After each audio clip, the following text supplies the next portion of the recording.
स्वागत है आपका अपने YouTube चैनल पे। दोस्तों 70वीं कंबाइंड कॉम्पिटिटिव एग्जामिनेशन 2024 का जो है ऑफिशियल नोटिफिकेशन आज जारी कर दिया गया है।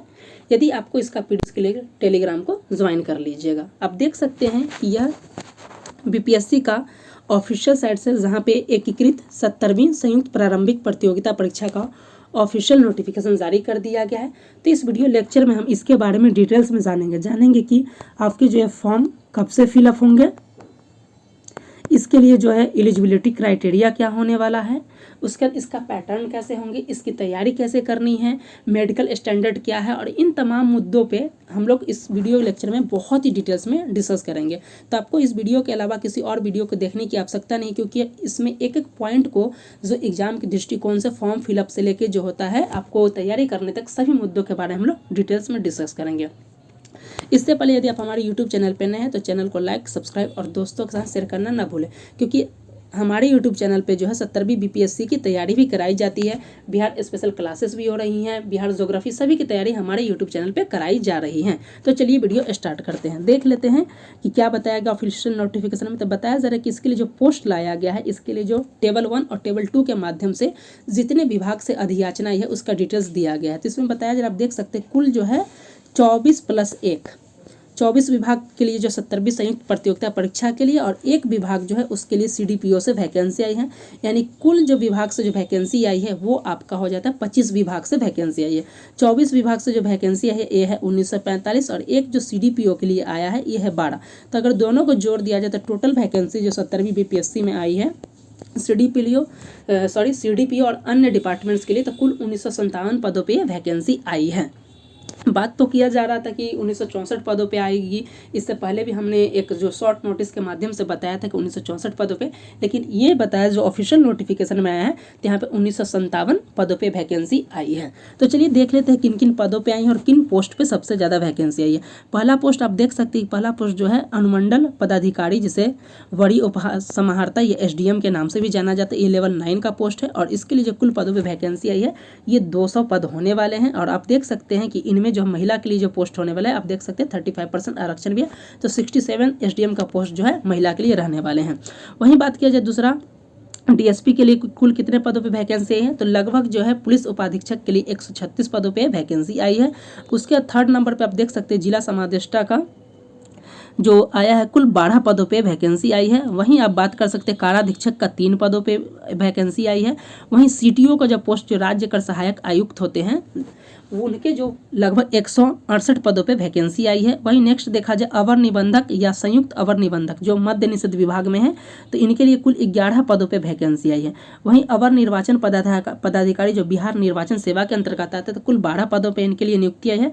वहीं बिहार शिक्षा संवर्ग जो बिहार शिक्षा सेवा और बिहार शिक्षा विभाग के अंतर्गत आता है, इसके कुल 50 पदों पे ये नियुक्ति आई है। वहीं नेक्स्ट बात किया जाए सहायक निदेशक का, तो सहायक निदेशक का आप देख सकते हैं कि कुल 12 पदों पे ये आई है। और सहायक निदेशक जो समाज कल्याण विभाग दिव्यांग सशक्तिकरण कोषांग के लिए, तो कुल 9 पदों पे इसके लिए अधियाचना आई है। वहीं आप देख सकते हैं सहायक निदेशक बाल संरक्षण समाज कल्याण विभाग, इसके लिए आप देख सकते हैं 9 पदों पे वैकेंसी आई है। वहीं जिला अल्पसंख्यक कल्याण में आप देख सकते हैं कि कुल जो है 6 पदों पे वैकेंसी आई है, और ये सभी जो है लेवल 9 के पोस्ट। वहीं एक पदाधिकारी जो गन्ना पदाधिकारी का जो आया है, कुल 1 पोस्ट है और ये लेवल 9 के पोस्ट है। उसके लेवल 9 के जो 2 पोस्ट बचे हैं, आप देख सकते हैं नियोजन पदाधिकारी जो जिला नियोजन पदाधिकारी के नाम से आते हैं, ये 14 पद पे इनके लिए नियुक्ति आई है। वहीं आप देख सकते हैं लास्ट सहायक योजना के लिए जो है पदाधिकारी सहायक निदेशक योजना एवं विकास विभाग, कुल 23 पदों पे नियुक्ति आई है। और ये जो अब तक हमने जो डिस्कस किया, यानी 1 से लेकर 15 तक, आप देख सकते हैं कि क्रम संख्या 1 से लेकर जो है आपका 15 तक जो भी नियुक्ति आई है, जो अधियाचना आई है, इसके लिए ये लेवल 9 के पोस्ट हैं और बहुत ही अच्छे पोस्ट है। वहीं अब लेवल 7 के और जो बात के पोस्ट को देख लिया जाए, तो इसमें आप देख सकते हैं 16 नंबर का जो पोस्ट है ये है आपका अपर जिला परिवहन पदाधिकारी, ये आपका लेवल 7 का है। और कुल इसके लिए जो आया है 4 पदों पे नियुक्ति है। वहीं MEO की बात किया जाए नगर कार्यपालिका पदाधिकारी का, तो इनके 59 पोस्ट आए हैं। वहीं बात किया जाए आरडीओ, जिसको बीडीओ के नाम से भी प्रमोट करके कर दिया जाता है, तो कुल 393, अर्थात बीडीओ के लिए जो पहले तो आरडीओ रहते हैं, बाद में प्रमोटेड होके बीडीओ बनाए जाते हैं, तो इनके लिए कुल 393 पदों पर वैकेंसी है और ये बहुत ही अच्छी वैकेंसी है। वहीं आरओ की बात किया जाए, जिसे सीओ भी बोला जाता है, राजस्व अधिकारी का, इनके जो आई हैं 287 पदों पर वैकेंसी आई है। वहीं बात किया जाए नेक्स्ट श्रम प्रवर्तन पदाधिकारी, जिसे एलईओ के नाम से भी जाना जाता है, इनके लिए 67 पदों पर नियुक्ति आई है। वही बात किया प्रखंड पंचायत राज पदाधिकारी का, तो इनको देख सकते हैं ये 83 पोस्ट पे इनके लिए नियुक्ति आई है। वहीं आपूर्ति निरीक्षक की बात किया जाए, सप्लाई इंस्पेक्टर लेवल 7 का पोस्ट है और कुल 233 पदों पे इनके लिए नियुक्ति आई है। वहीं जो है प्रखंड अनुसूचित जाति एवं अनुसूचित जनजाति कल्याण पदाधिकारी की बात किया जाए, लेवल 7 का पोस्ट है और इनके लिए जो है 125 पदों पे नियुक्ति आई है। और वहीं लास्ट में जो बात किया जाए 24वां नंबर जो है विभाग का प्रखंड अल्पसंख्यक कल्याण पदाधिकारी का, इनका 28 पोस्ट आया है और ये लेवल 6 का पॉइंट है। तो दोस्तों ये अब तक जो 24 पदों से आया है, 24 जो विभाग से जो टोटल पद आए हैं उसमें हमने बहुत ही डिटेल्स में देख लिया। आप देख सकते हैं कि किन किन पदों पे सबसे ज़्यादा वैकेंसी है। तो आरडीओ में देख सकते 393 है, आरओ में आप देख सकते 287, एसडीएम के आप देख सकते हैं 200 पदों पर आए हैं, डीएसपी के लिए 136 पदों पर वैकेंसी है। अब देख लेते हैं जो नेक्स्ट जो हमारा टेबल 2 है, इसमें सीडीपीओ के लिए वैकेंसी आई है और सीडीपीओ के जो लेवल 9 का पोस्ट है और कुल 12 पदों पर वैकेंसी है। तो इस प्रकार आप देख सकते हैं कि टोटल 25 विभाग से टोटल कितना हो गया 1945 प्लस 12 लगभग जो होता है 1957। 1857 के विद्रोह को आप याद करिए और वहां में 100 सीट जोड़ दीजिए तो 1957 आपको आ जाता है। और हमारी आज़ादी के 10 वर्ष बीत चुके रहते हैं इस समय तक। तो उसी तरीके से 1957 पद हैं, जिसमें टोटल 1945 पदों की बात किया जाए तो जनरल की आप देख सकते हैं 805 पोस्ट है। और महिला की बात किया जाए तो महिला को देख सकते हैं 1945 में उनके लिए जो 35% आरक्षण, तो उनके लिए 605 पद हो जाता है। उसके बाद आप देख सकते हैं अन्य डिपार्टमेंट में आप देख सकते हैं पिछड़े वर्ग की महिला के लिए लगभग 247 है। अत्यंत पिछड़ा वर्ग के लिए आप देख सकते हैं 322 हो जाता है। इसी तरीके से सारे पोस्ट को हो जाता है। अब देख लेते हैं कि दोस्तों आप अगर 70वीं बीपीएससी या बिहार के किसी भी एग्जाम की तैयारी कर रहे थे, देख सकते हैं हमारे यूट्यूब चैनल पे जो है मॉडर्न हिस्ट्री की क्लासेस भी चलाई जा रही है। इसके अलावा बिहार ज्योग्राफी के भी क्लासेस चलाई जा रही है, बिहार स्पेशल करंट अफेयर्स की भी क्लासेस भी कराई जा रही है। तो इसके लिए चैनल को सब्सक्राइब कर लीजिएगा, काफ़ी बेनिफिशियल होने वाला है आपके लिए। अब नेक्स्ट देख लिया जा रहा है कि बताया जा रहा है कि इसमें पदों की जो संख्या है इसमें उतार चढ़ाव देखने को मिलेगा और इलेक्शन का समय है तो मे भी आपको इसमें कुछ बढ़ोतरी देखने को मिलेगी। अब सबसे इम्पॉर्टेंट है हमारा जो पॉइंट 2 है एलिजिबिलिटी क्राइटेरिया यानी शैक्षिक योग्यता। यानी अब जो हम डिस्कस करने वाले हैं ये है हमारा शैक्षिक योग्यता से संबंधित। तो पहले बात कर लेते हैं कि 70वीं बीपीएससी के लिए जो क्या योग्यता होना चाहिए, तो बताया जा रहा है कि आपका ग्रेजुएशन या उसके समतुल्य होना चाहिए। और नेक्स्ट जो सीडीपीओ के लिए बताया जा रहा है कि आपका ग्रेजुएशन होना चाहिए किसी भी मानक जो विद्यालय उससे, और आपको वैकल्पिक के रूप में इन 4 सब्जेक्ट में से किसी एक सब्जेक्ट में आपने हैं तो आप क्या कर सकते हैं, आपको ले रहे हैं सब्जेक्ट तब सीडीपीओ का फॉर्म भर सकते हैं। जैसे आपका क्या है होम साइंस, मनोवैज्ञानिक विज्ञान, समाजशास्त्र और एलएसडब्ल्यू, अगर ये ऑप्शनल है आपका तो आप क्या कर सकते हैं सीडीपीओ का फॉर्म भर सकते हैं। थर्ड नंबर अब देख लिया जाए कि आरक्षण से संबंधित, तो आरक्षण के संबंध में बताया जा रहा है कि जो बिहार के अस्थायी निवासी है उन्हें ही क्या किया जाएगा, आरक्षण दिया जाएगा। और आरक्षण के संबंध में जो डॉक्यूमेंट्स क्या क्या लगेंगे ये बहुत ही इंपॉर्टेंट पॉइंट्स है, इस पॉइंट को देख लेते हैं। सबसे पहले बताया जा रहा है कि जो एससी एसटी कैटेगरीज है उनके लिए क्या क्या डॉक्यूमेंट्स लगेगा। ध्यान रखिएगा, इस पॉइंट को याद रखिएगा कि क्या क्या डॉक्यूमेंट्स लगेगा। तो जो एससी एसटी कैटेगरीज है उनके लिए बताया जा रहा है कि आपको जाति प्रमाण पत्र लगेगा और दूसरा जो है आपको निवास यानी कि डोमिसाइल सर्टिफिकेट लगेगा। तो 2 सर्टिफिकेट आपके पास होने चाहिए अपडेटेड। नेक्स्ट वहीं बात किया जाए कि जो ईबीसी या ओबीसी जो क्रीमी लेयर से आते हैं, जो बीसी या ईबीसी कैटेगरी से आते हैं उनके लिए बताया जा रहा है कि आपके पास क्या होना चाहिए, तो नॉन क्रीमी लेयर या क्रीमी लेयर जिस कैटेगरी में आते हैं तब उसके पास आपको सर्टिफिकेट होना चाहिए। और ये अंचल पदाधिकारी जो होते हैं उनका सर्टिफिकेट आपको बना होना चाहिए।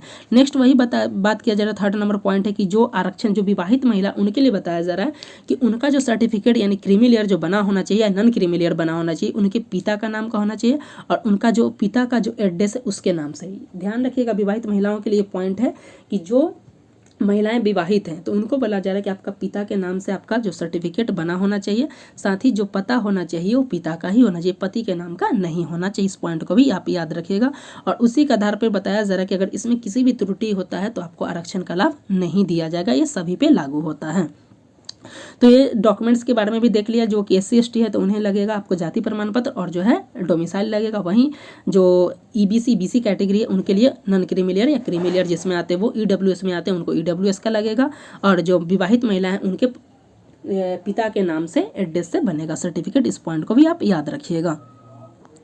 नेक्स्ट है, आप देख सकते हैं कि आरक्षण का कोट दिया गया, ये इंपॉर्टेंट नहीं है, देख लेते हैं। नेक्स्ट आगे अब बताया जा रहा है कि जो दिव्यांगता है उनके लिए जो ओरिजिनल सर्टिफिकेट है दिव्यांगता का, क्योंकि बाद में आपको वेरिफिकेशन किया जा रहा है तो वो आपको सर्टिफिकेट आपको लगाना है। नेक्स्ट देख लेते हैं हम लोग उम्र सीमा। तो मिनिमम एज जो है किसी पोस्ट का ऊपर में जो पोस्ट हमने डिस्कस किया वहाँ पे डिटेल्स में बता दिया गया कि आपके लिए मिनिमम एज किस पोस्ट के लिए क्या रहने वाला, लेकिन मिनिमम एज 20 है किसी पोस्ट के लिए, सबसे कम 20 ही है, और किसी पोस्ट के लिए जो 21 है, यानी इससे ऊपर वाले हैं उसके बाद आपको एज रिलैक्सेशन भी दिया जाता है, इसमें आप देख सकते हैं। और नेक्स्ट बताया जा रहा है, ये भी इंपॉर्टेंट देख लेते हैं पॉइंट्स को, कि आपको कितने मौके, एक बार जो बताया गया था कि बिहार सरकार के उन्हें 5 मौका या 3 मौका दिया जाएगा इन कंटेक्स्ट में, तो वही बताया जा रहा है कि बिहार सरकार के सरकारी सेवकों को सेवा में आने के उपरांत उनकी पूरी सेवा अवधि में आयोग द्वारा जो दिया जाएगा अधिकतम 5 अवसर ही दिया जाएगा। तो पहले भी 5 था, अभी भी 5 है। और ये बात किया जा रहा है कि उपयुक्त निर्धारित 5 अवसरों की गणना निर्गत होने की तिथि के बाद से प्रारंभ होगी। पूर्व में उपभोग किए गए अवसरों को उपेक्षा की जाएगी। इस पॉइंट को आप याद रखिएगा। और नेक्स्ट भी बताया जा रहा है कि आपका उम्र सीमा में जो अधिकतम कितना दिया जाएगा, तो छूट जो है दिया जाएगा आपको 5 वर्ष का दिया जाएगा। इस पॉइंट को भी आप याद रखिएगा। नेक्स्ट है शारीरिक क्षमता। इसके बारे में हम लोग आगे डिटेल्स में डिस्कस करेंगे, क्योंकि आयोग के द्वारा इसके बारे में बहुत ही आगे बताया गया। देख सकते हैं यहाँ पे बताया गया कि जो DSP पोस्ट के लिए परिशिष्ट काम है इसके बारे में बताया, तो वहाँ पे हम लोग देख लेंगे। दोस्तों यदि आप हमारे YouTube चैनल पे और इन सभी में से किसी एग्जाम की तैयारी करें, जैसे BPSC TRD 4, 70 BPSC, 71 BPSC, police, दरोगा, Bihar SSC, railway, SSC, JEE technician, इन सब की तैयारी कर रहे हैं तो चैनल को सब्सक्राइब कर लीजिएगा। अब तक हमने अपने चैनल पे जो है करंट अफेयर्स को जो जनवरी से लेकर जो सेंट्रल या इंटरनेशनल होते हैं उनको जनवरी से अगस्त को कवर कर लिया है। बिहार स्पेशल में भी जनवरी से अगस्त को कर लिया है, आप चाहे तो जाकर उसको देख सकते हैं। जनरल साइंस को हम कर रहे हैं, इंडियन पॉलिटी के काफ़ी लेक्चर को हमने डिस्कस कर लिया। बिहार स्पेशल में बिहार हिस्ट्री और बिहार ज्योग्राफी की क्लासेस चलाई जा रही है, जिसमें बहुत सारे लेक्चर कवर किया गया। कंप्यूटर साइंस की भी तैयारी कराई जा रही है। नेक्स्ट है शुल्क की बात किया जाए कि कितने आपके फॉर्म फिलअप में लगने वाले हैं, ये भी बहुत इंपॉर्टेंट है। तो अब हम लोग डिस्कस कर लेते हैं कि फॉर्म फिलअप में कितने फीस लगने वाले हैं। तो देख सकते हैं कि बायोमेट्रिक के लिए आपको 200 फीस लगने वाले हैं।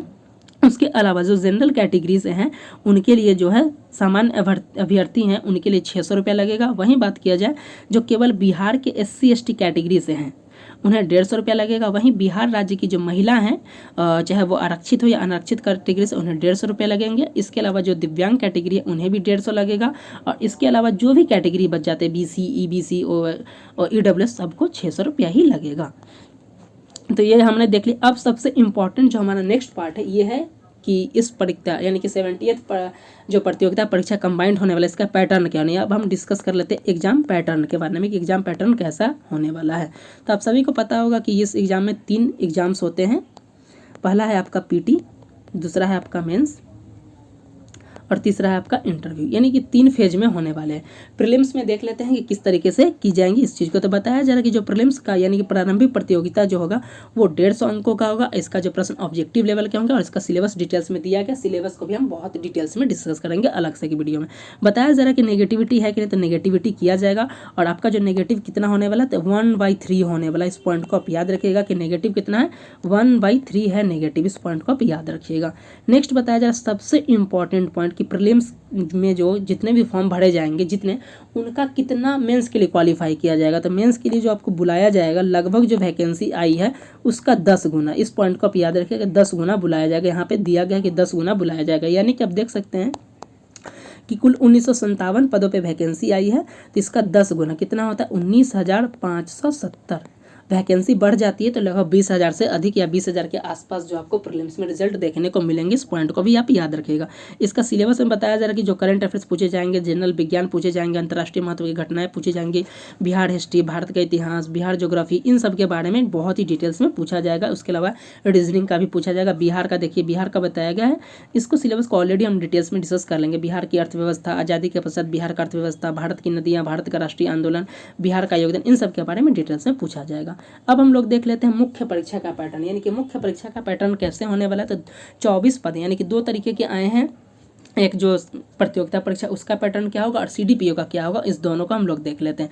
तो जो 70वीं BPSC के जो प्रतियोगिता परीक्षा इनके लिए जो पैटर्न होने वाला आप देख सकते हैं, सॉरी 1 सेकेंड, यहाँ पे जो पैटर्न होने वाला पहला है कि आपको जो जनरल सब्जेक्ट एक तरफ रहेंगे और एक तरफ रहेंगे आपको ऑप्शनल सब्जेक्ट रहेंगे। ऑप्शनल सब्जेक्ट के कैटेगरी में पहले ही देख लीजिए कि बताया जा रहा है कि ऑप्शनल सब्जेक्ट जो होगा आपका 100 नंबर का होगा और जो है ये MCQ होगा और इसका जो मार्क्स जो है मेधा सूची में नहीं जोड़ा जाएगा, लेकिन आपको मिनिमम यानी कि जो 30 नंबर जो है आपको ऑप्शनल पेपर में लाना होगा, 30% आपको लाना होगा। इस पॉइंट को आप याद रखिए। तो ऑप्शनल पेपर आपका कितना 100 मार्क्स के होने वाले हैं। जो भी आप ऑप्शनल को कीजिएगा चूज, वहाँ से आपको सिर्फ उसमें क्वालिफाइंग करना होगा। नेक्स्ट बात किया जाए कि ये हम देख लेते हैं कि अन्य जो मेंस का जो डिपार्टमेंट होने वाला है कैसा होने वाला है। तो इसमें हिंदी के 100 नंबर होंगे और इसमें भी आपको बताया जा रहा है कि इसका जो सूची होगा उसमें नहीं ऐड किया जाएगा मेरिट लिस्ट में, लेकिन आपको जो है हिंदी में भी 30 नंबर लाना होगा। इस पॉइंट को आप देखिएगा। उसके अलावा आपके जो पेपर हो जाते हैं GS पेपर 1 होगा यानी सामान्य अध्ययन पत्र जिसको Hindi, GS paper 2, GS paper 3 और निबंध के पेपर होंगे। तो आप देख सकते हैं कि क्या क्या हो सकता है। आपका हिंदी हो गया जो क्वालिफाइंग होगा, उसके बाद ऑप्शनल भी आपका क्वालिफाइंग होगा, उसके बाद GS पेपर 2 होगा या जिसे 1 भी बोला जा सकता है, 300 नंबर के होंगे और ये लिखित आपको करना होगा। GS पेपर 2 होगा, ये भी 300 नंबर। इसके अलावा एक essay भी होगा जो 300 नंबर के लिए जाएंगे। तो GS पेपर 2, GS पेपर 3 आपके इस तरीके से लिए जाएंगे। नेक्स्ट हम लोग देख लेते हैं कि ये ऑप्शनल सब्जेक्ट आप देख सकते हैं कि इसका कोड 4 से यानी कृषि विज्ञान, पशुपालन, इन सब में से आप देख सकते हैं लगभग 37 कोड तक आप किसी भी सब्जेक्ट को आप ऑप्ट कर सकते हैं। वहीं CDPO का भी सेम पैटर्न है, लेकिन CDPO में आपको ऑप्शनल में आपको ये 4 सब्जेक्ट में से कोई लेना होगा, गृह विज्ञान, मनोविज्ञान, समाजशास्त्र या LSW में से किन्हीं एक को लेना होगा। उसके बाद आप देख सकते हैं कि उसमें भी हिंदी 30 मार्क्स का होगा, मतलब 100 मार्क्स का 30 नंबर लाने होंगे। GS पेपर 2 300 अंक के होंगे और आपके 300 अंक के होंगे और GS पेपर 3 जो होंगे वो 300 अंक के होंगे। तो इस पॉइंट को आप ध्यान रखिएगा, यहाँ पे essay का प्रावधान नहीं है। नेक्स्ट बताया जा रहा है कि जो मुख्य लिखित परीक्षा में कितने स्टूडेंट को जो है इंटरव्यू के लिए बुलाया जाएगा। तो इस पॉइंट को भी आप देख लीजिए। इंटरव्यू के लिए जो बुलाया जाएगा 2.5 गुना लोगों को इंटरव्यू के लिए बुलाया जाएगा, यानी कि 1957 पद है, यानी मान लेते हैं कि वैकेंसी बढ़ जाती है और 2000 हो जाता है तो 2.5 गुना लगभग जो है 48 से 90, यानी लगभग जो है अगर वैकेंसी बढ़ती है तो लगभग जो है 4900 से 5000 के आसपास इंटरव्यू के लिए क्वालिफाई किया जाएगा, बुलाया जाएगा उनको। तो इस पॉइंट को आप याद रखें। नेक्स्ट थर्ड पार्ट जो होता है इसका थर्ड फेज में क्या होगा, जिसका इंटरव्यू होगा और इंटरव्यू जो होगा आपको कितने 120 मार्क्स के लाए जाएंगे और इसके आपका जो मेरिट लिस्ट बनेगा, इस पॉइंट को आप याद रखिएगा, ये मेंस के मार्क्स प्लस आपके इंटरव्यू के मार्क्स में होंगे और मेंस में आपको हिंदी के मार्क्स और ऑप्शनल के मार्क्स नहीं जोड़े जाएंगे। इस पॉइंट को आप याद रखिएगा। उसके बाद बताया जा रहा है कि आपका जो साक्षरता का चुनाव करने के लिए जो जितने भी डिपार्टमेंट दिए गए 24, आप उस चीज़ को क्या कर सकते हैं, आप सजा सकते हैं। उसके बाद बताया जब इंटरव्यू के लिए आप जाइएगा तो आपका जो है एक मेडिकल लिया जाएगा, उसके लिए 16 रुपये आपसे लिए जाएंगे। वहीं बताया जा रहा है कि मेधा सूची का निर्माण हमने ऑलरेडी बता दिया कि आपके मेन्स के मार्क्स पे लिए जाएंगे, जिसमें इंटरव्यू के नाम मार्क्स भी शामिल किए जाएंगे। नेक्स्ट हम लोग देख लेते हैं सबसे इम्पॉर्टेंट, अब नेक्स्ट पॉइंट है हमारा 11th नंबर कि इसके लिए फॉर्म कब से फिलअप किए जाएंगे, बहुत इंपॉर्टेंट है।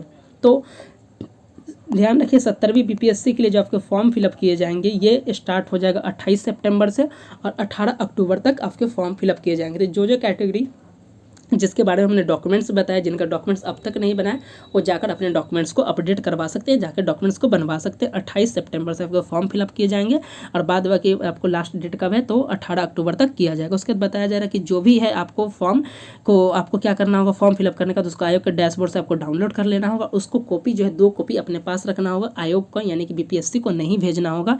इस पॉइंट को भी आप याद रखिएगा। अब बताया जा रहा है कि आपको फॉर्म कैसे फिलअप करना है, तो इसके लिए बताया जा रहा है कि आपके पास एक मोबाइल नंबर या ऑनलाइन होना चाहिए। BPSC के साइट्स पे आपको जाना है, वहाँ पे अप्लाई ऑनलाइन पे क्लिक करना है। जो जो डिटेल्स मांगे जाएंगे उस डिटेल्स को आपको भर देना है। उसके बाद जो भी डॉक्यूमेंट्स आपको डालना है 100 KB के अंदर में डालना है, आपके लाइव फोटो में लिए जाएंगे और ये सारी चीज़ें जो प्रोसेस आप फॉर्म फिलअप कीजिएगा वो हो जाएंगे। OTR के बारे में बताया कि जो इन्होंने OTR कर लिया है उनको लिए क्या किया जाएगा, वो पासवर्ड के माध्यम से आगे प्रोसेस कर सकते हैं और जो OTR करेंगे वो भविष्य के लिए सारे डिटेल्स को सेव रखेंगे। नेक्स्ट वही बताया जा रहा है कि फॉर्म फिलअप में क्या क्या लगेगा, ये सारा चीज़ आप सभी को पता होगा। और ये वही पेमेंट के बारे में बता रहा है कि आपको पेमेंट कब करना है, तो पेमेंट को कर सकते हैं, ये सारा चीज़ बताया। फिर फाइनली ये बता रहा है कि जितने भी फॉर्म होंगे फाइनली उसको करने के बाद आपको क्या करना है, देख लेना है कि सब में आपका QR कोड है कि नहीं और उन सभी को डिटेल्स को अच्छे से करके आपको 2 कॉपी अपने पास रख लेना है, क्योंकि ये आपको कभी भी इंटरव्यू जब देने जाइएगा या कभी भी आपके द्वारा मांग किया जा सकता है। उसके अलावा बताया जा रहा है कि ये सारी चीज़ें कि अगर किसी प्रकार का त्रुटि होता है तो अगर स्टार्टिंग में होता है तब कैंसिल करके दोबारा भर सकते हैं, लेकिन फाइनल करने के बाद आप किसी भी प्रकार का त्रुटि नहीं कर सकते। हाँ, आयोग के द्वारा बाद में जब 18 अक्टूबर के बाद बताया जा रहा है कि आपको करेक्शन करना है तो उस वक्त आप करेक्शन में जाकर करेक्शन कर सकते हैं। ये सारी चीज़ें बताया जा रहा है। और ये फॉर्म फिलअप को तो आप फॉर्म फिलअप के समय आप जान ही लीजिएगा। ये सारी चीज़ें इसके बारे में आपको बताया गया। ये भी बताया जा रहा है कि आयोग का जो है डिटेल सिलेबस जो आयोग के वेबसाइट पर ऑलरेडी डाल दिया गया, जहाँ से आप उसको जाकर देख सकते हैं और हम उसके बारे में ऑलरेडी डिस्कस कर लेंगे। दोस्तों, इंडियन पॉलिटी की भी तैयारी हमारे यूट्यूब चैनल पर कराई जा रही है। संविधान के प्रमुख स्रोत, संविधान के प्रमुख अनुच्छेद, इन सब के बारे में ऑलरेडी डिटेल्स में हमने डिस्कस कर लिया, जाकर आप देख सकते हैं। ये बहुत ही इंपॉर्टेंट होने वाला है। अब नेक्स्ट पॉइंट जो हम लोग का है वो डिटेल्स डिस्कस कर लेते हैं कि 17वीं BPSC के लिए क्या है, आपकी उम्मीदवारों की शारीरिक दक्षता क्या होने वाली, इस चीज़ को हम लोग देख ले। इसके लिए एक नियमावली बनी है, उस चीज़ को भी हम लोग देख लेते हैं। तो बताया जा रहा है कि आपका जो एज जो होना चाहिए 21 वर्ष या उससे अधिक होना चाहिए, क्योंकि DSP पोस्ट के लिए 21 साल प्लस मांगता है मिनिमम एज। तो बताया जा रहा है कि आपका जो बिना जूते का हाइट जो होना चाहिए 62 साढ़े 62 इंच से लेकर 65 इंच के बीच होना चाहिए। और उस स्थिति में आप इस इंच में आते हैं तो आपका जो है छाती का साइज़ जो होना चाहिए चेस्ट का, वो नॉर्मल स्थिति में 30 और जो फुलाने पर होना चाहिए 32 होना चाहिए। वही नेक्स्ट बताया जा रहा है कि अगर कोई जो क्या जिनका हाइट ज़्यादा यानी 65 इंच से 68 इंच के बीच में है तो उनका जो 31 होना चाहिए और जो क्या होना चाहिए 33 होना चाहिए इंच होना चाहिए फुलाने के बाद। वहीं बात की जाए 60 और ये पुरुष कैटेगरी पे ही लागू होता है। 68 इंच और 70 के बीच में है आप तो आपको देखा जाए बताया जा रहा है कि आपका नॉर्मल स्थिति में 32 और फाइनल 34 होना चाहिए। 70 से 72 के बीच में 33 नॉर्मल स्थिति में, फुलाने पे 35.5 होना चाहिए। 35 का 1/4 होना चाहिए और 72 इंच ऐसे अधिक है तो 34 नॉर्मल स्थिति में और फाइनल जो है 36 आपका होना चाहिए। तो ये सारी चीज़ जिसमें बताया गया, उसका मेडिकल का क्या क्या है सारा चीज़ को ये बताया जा रहा है। इस चीज़ के बारे में बताया जा रहा है कि आपको कैसे नाप लिया जाएगा, किस तरीके से किया जाएगा, आपको कैसे हाइट का माप किया जाएगा, उसके बाद आपको किस प्रकार से वहाँ मेडिकल किया जाएगा, सब के बारे में डिटेल्स में आपको बता दिया जाएगा। आँख के लिए बताया जाए कि चश्मा रही दूरदृष्टि अच्छी आँख के लिए 6/24 होना चाहिए, वहीं खराब आँख के लिए भी 6/64। चश्मा लगे रहने पर दूरदृष्टि 6/6 होना चाहिए और खराब आँख के लिए 6/12 होना चाहिए। वहीं कोई मैनिफेस्ट हाइपरमेट्रिया से अगर रिलेटेड है तो उनका जो होना चाहिए अच्छी आँख के लिए 1.5 और खराब आँख के लिए 1.5 होना चाहिए। चश्मा रहित या रहित निकट दृष्टि वाले हैं उनको 0.8 से लेके अच्छी आँख के लिए 0.8 और खराब आँख के लिए 1 होना चाहिए। ये सारी चीज़ें आपको वहाँ पे जब कीजिएगा, जब इंटरव्यू के समय आपका मेडिकल किया जाएगा उस वक्त ये सारा चीज़ें कर लिया जाता है। उसके चश्मा लगाने वाले पर बताया जा रहा है अच्छी आँख के लिए दृष्टि 6/6 और खराब आँख के लिए 6/9 होना चाहिए। तो दोस्तों, इस वीडियो लेक्चर में हमने 17वीं BPSC कंबाइंड कम्पिटिटिव एग्जामिनेशन का जो है बहुत ही डिटेल्स में एक एक चीज़ को बारीक से हमने डिटेल्स में डिस्कस किया।